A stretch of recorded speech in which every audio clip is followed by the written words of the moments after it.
சரி, நீ சொல்லு. பிஎல்ஓ ஒன்று போட்டிருக்காங்களா? பிஎல்-2 தேர்தல் ஆணையத்தால் அங்கீகரிக்கப்பட்ட பிஎல்-2 இருக்கு. அந்த பிஎல்-2 தேர்தல் ஆணையர் அனுமதி கொடுத்துருக்கு. ஒரு நாளைக்கு 50 ஓட்டு சேர்க்கணும். அவங்க கூட போனா அதுக்கு என்ன தப்பு? நீங்க கூட வர வேண்டியதானே, அதுக்கு என்ன இருக்கு? யாரையாவது வேணான்னு சொல்றோமா? எப்படி அவங்க ஏதோ குறை சொல்றாங்க, அதெல்லாம் கம்ப்ளீட்டா தமிழ் திருச்சி மாவட்டம் நான் சொல்றேங்க. அதெல்லாம் சும்மா கேள்விப்பட்டதெல்லாம் சொல்லாதீங்க சார்.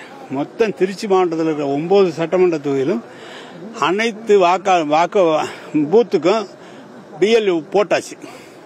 எங்கேயாவது சில பேர் வேலை தெரியலன்னா கூட மாற்றி கொடுத்துருக்காங்க. அவங்களுக்கு கூட சொல்லித்தரத்துக்கு ஆள் அனுப்பிச்சிருக்கு.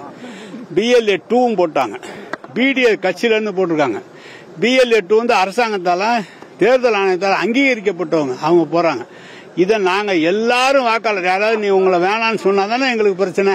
எல்லாருக்கும் எல்லாரும் சொல்லி முதலமைச்சர் சொல்லியிருக்காரு, செஞ்சுட்டு இருக்கா. இதுல என்ன இருக்கு குறை?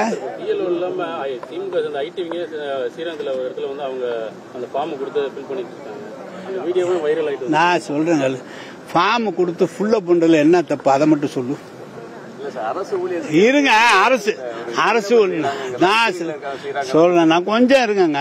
அரசு ஊழியர் புதுசா அங்கன்வாடி பணியாளர் போட்டிருக்காங்க, சத்துணவு பணியாளர் போட்டிருக்காங்க, ரேஷன் கடையில் இருக்கிறவங்க போட்டிருக்காங்க.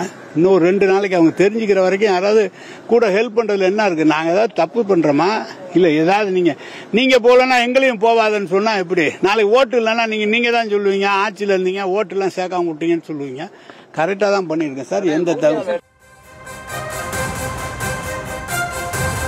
திமுகவினர் எஸ்ஐஆர் படிவத்தை நிரப்புவதில் என்ன தவறு என அமைச்சர் கே.என். நேரு கேள்வி எழுப்பியிருக்கிறார். அதேபோல திமுகவினர் எதையும் தவறாக செய்யவில்லை எனவும் அவர் பேட்டி அளித்திருக்கக்கூடிய அதை அண்மை செய்திகளாக நாம் பார்த்து வருகிறோம்.